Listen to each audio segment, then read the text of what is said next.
रूस और भारत के बीच रणनीतिक साझेदारी बरसों पुरानी है। इसी स्ट्रेटेजिक पार्टनरशिप के 25 साल पूरा होने के मौके पर रूस के राष्ट्रपति व्लादिमीर पुतिन भारत के 2 दिन के दौरे पर आ रहे हैं।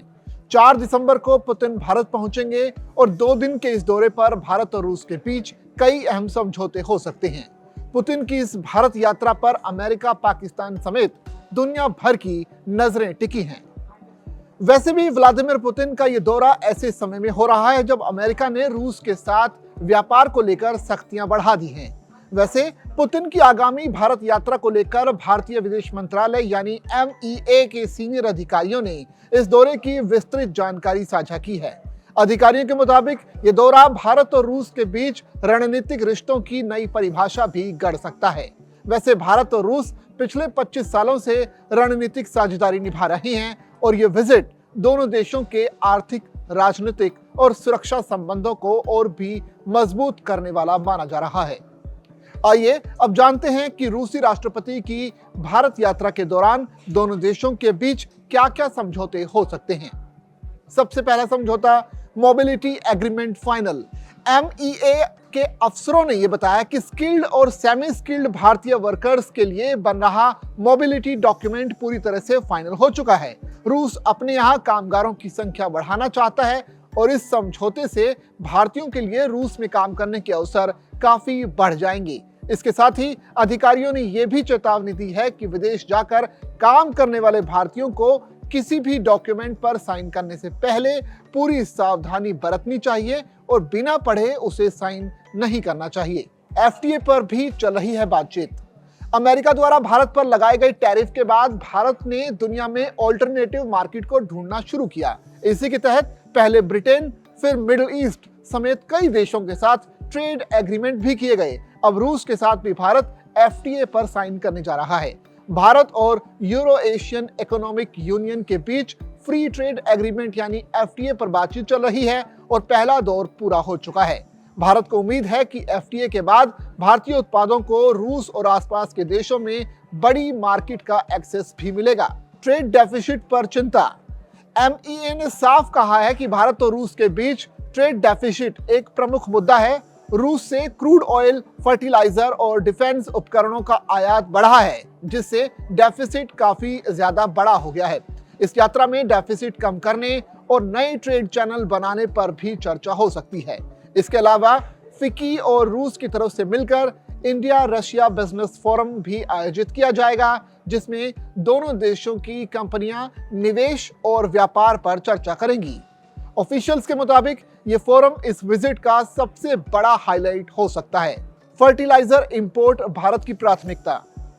भारत के लिए फर्टिलाइजर इंपोर्ट एक बहुत ही महत्वपूर्ण जरूरत है और MEA ने यह बताया है कि रूस के साथ इस सेक्टर में कोऑपरेशन लगातार बढ़ रहा है। भारत चाहता है कि फर्टिलाइजर सप्लाई स्थिर और सस्ती बनी रहे ताकि भारत में किसानों को कोई नुकसान ना हो।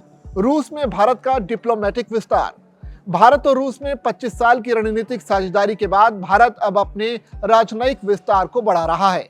भारत रूस में कजान समेत 2 नए भारतीय कॉन्सुलेट खोलेगा। इससे व्यापार, शिक्षा और वर्कर मोबिलिटी से जुड़े मामलों में भी तेजी आएगी। भारत और रूस में एनर्जी ट्रेड।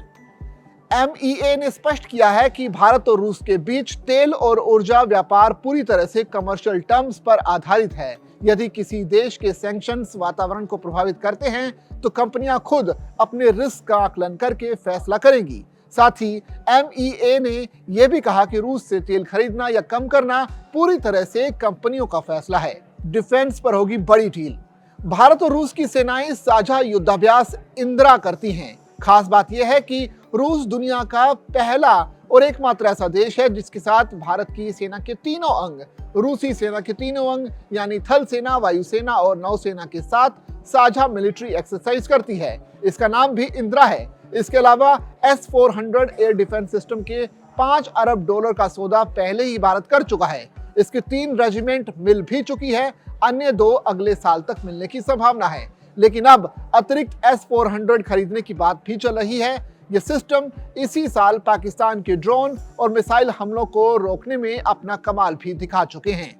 फिलहाल Su-57 स्टील्थ फाइटर जेट का प्रस्ताव है। ये 5वीं पीढ़ी के जेट हैं जो जानकारों के मुताबिक राफेल से भी आगे हैं। रूस इसकी 70% टेक्नोलॉजी ट्रांसफर देने को तैयार है। बाद में भारत में भी इसका प्रोडक्शन हो सकता है, यानी हम रक्षा पर विदेशी निर्भरता को कुछ कम करेंगे क्योंकि टेक ट्रांसफर से स्थानीय उत्पादन बढ़ेगा। कुल मिलाकर ये डील्स आत्मनिर्भर भारत को बूस्ट दे सकती है। रूसी आर्मी में फंसे भारतीयों की वापसी। MEA ने साफ कहा कि ज्यादातर भारतीय वापस लौट आए हैं और बाकी को भी जल्द वापस लाया जाएगा। ये डेटा भारत के पास तभी आया जब मीडिया ने सवाल उठाए, क्योंकि भारत के पास विदेशों में काम करने वालों की कोई भी केंद्रीय डिटेल ट्रैकिंग व्यवस्था नहीं है। रूबल रुपया पेमेंट सिस्टम पहले से लागू। MEA के अधिकारियों ने यह भी कहा है कि रुपीज और रूबल सेटलमेंट सिस्टम पहले से ही काम कर रहा है। दोनों देशों के बीच कई भुगतान इसी के तहत हो रहे हैं, यानी दोनों ही देश डॉलर पर से निर्भरता घटाना चाहते हैं। यूरोपीय देशों के बयान पर भारत की नाराजगी।